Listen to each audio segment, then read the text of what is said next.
हरियाणा में विधानसभा चुनाव को लेकर सियासी सरगर्मी चरम पर है। इस बीच बड़ी खबर यह आई है कि कांग्रेस नेता राहुल गांधी अब की बार एक नई रणनीति के साथ हरियाणा के चुनाव मैदान में उतरने का प्लान बना रहे हैं।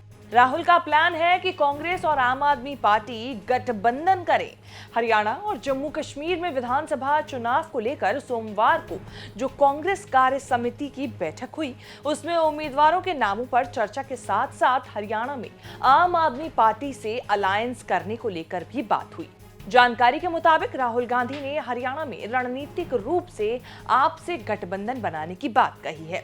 आम आदमी पार्टी ने राहुल गांधी के इस नए आइडिया का स्वागत किया है। राहुल गांधी ने सीधा सीधा कहा कि हरियाणा में अगर इंडिया ब्लॉक साथ मिलकर चुनाव लड़ेगी तो उससे फायदा होगा हमें, और इंडिया ब्लॉक में मतलब आम आदमी पार्टी के साथ वो लड़ना चाहते हैं। देखिए, उनके इस कथन का मैं स्वागत करता हूं और निश्चित रूप से भारतीय जनता पार्टी को हराना हम सबकी प्राथमिकता है। उनकी नफरत की राजनीति, उनकी जन विरोधी और किसान विरोधी राजनीति, नौजवानों के खिलाफ उनकी राजनीति को, महंगाई के खिलाफ जो हम लोगों का मोर्चा है, निश्चित रूप से उनको हराना हमारी प्राथमिकता है। लेकिन इसके बारे में आधिकारिक रूप से जो हमारे प्रभारी हैं हरियाणा के, संदीप पाठक जी और सुशील गुप्ता जी, वो लोग इसके बारे में अंतिम फैसला बातचीत करके और इसकी सूचना केजरीवाल साहब को देंगे और उस हिसाब से निर्णय लिया जाएगा। सूत्रों के मुताबिक कांग्रेस कार्य समिति की बैठक में एक टॉप नेता ने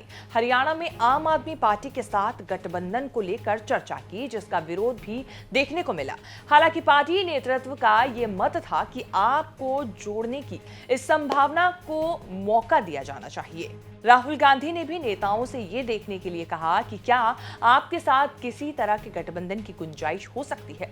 जानकारी के मुताबिक कांग्रेस आपको कुछ सीटें देकर अपने साथ लाने पर विचार कर रही है। पार्टी का ये मानना है कि उसे समाजवादी पार्टी आप जैसे अन्य सहयोगियों की मांगों पर विचार करना चाहिए। कांग्रेस बड़े भाई की तरह उनकी बातों पर अमल करेगी। गठबंधन की चर्चा को लेकर कांग्रेस की हरियाणा इकाई का सोचना यह है कि आम आदमी पार्टी अभी मजबूत स्थिति में नहीं है, फिर भी उसकी सीटों की डिमांड बहुत ज्यादा है।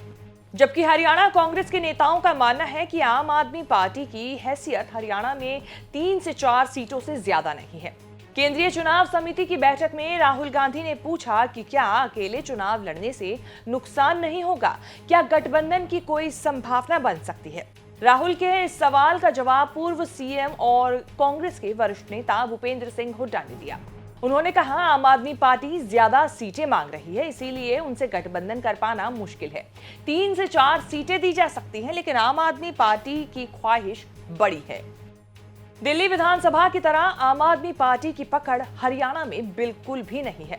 लोकसभा चुनाव में हरियाणा और दिल्ली में कांग्रेस आप के बीच गठबंधन था। हालांकि इसके बावजूद भी बीजेपी ने दिल्ली की सभी सीटों और हरियाणा में चुनाव लड़ रहे आप नेता सुशील गुप्ता की सीट पर जीत दर्ज की।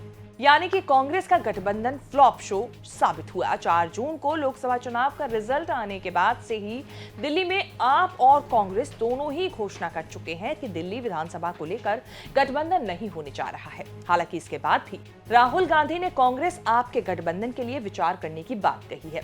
उन्होंने कहा है कि कांग्रेस ज्यादा उदार होगी और गठबंधन की भावना को बनाए रखने के लिए कुछ नुकसान उठाने को तैयार होगी। लोकसभा चुनाव 2024 में हरियाणा का प्रदर्शन अच्छा रहा। उसने 10 में से 5 सीटों पर जीत दर्ज की। वहीं आप 3.94 वोट शेयर के साथ तीसरे स्थान पर रही। हरियाणा में पिछले विधानसभा चुनाव में कांग्रेस ने 90 में से 31 सीटों पर जीत दर्ज की थी। उसका वोट शेयर 28.08% था। हरियाणा विधानसभा में 90 सीटें हैं, जिसमें से बीजेपी के पास 40, कांग्रेस के पास 31 के अलावा निर्दलीय और अन्य के पास 19 सीटें हैं। बूथ स्तरीय डेटा से पता चलता है कि लोकसभा चुनावों में बीजेपी ने 90 विधानसभा क्षेत्रों में से 44 में बढ़त हासिल की और कांग्रेस ने 42 में और आम आदमी पार्टी ने 4 सीटों पर बढ़त बनाई थी। डेटा के मुताबिक कांग्रेस ने ग्रामीण और अल्पसंख्यक बहुल क्षेत्रों में मजबूती दिखाई। कोसली और बवानी खेड़ा में कांग्रेस ने मामूली अंतर से जीत हासिल की। इन छोटी जीतों से पता चलता है कि कुछ लड़ाई छोटे अंतर से तय हो सकती है, जिससे कड़ी टक्कर की संभावना है। अगर यहां आम आदमी अलग तरह से लड़ती है तो जाहिर है कि इन सीटों पर भी कांग्रेस को हार मिल सकती है। इस तरह लोकसभा चुनावों के समय में अगर विधानसभा चुनाव होता तो कांग्रेस और आम आदमी पार्टी का गठबंधन मिलकर 46 सीटें हासिल कर लेते, मतलब कि सरकार बनाने के लिए बहुमत हासिल कर लेते।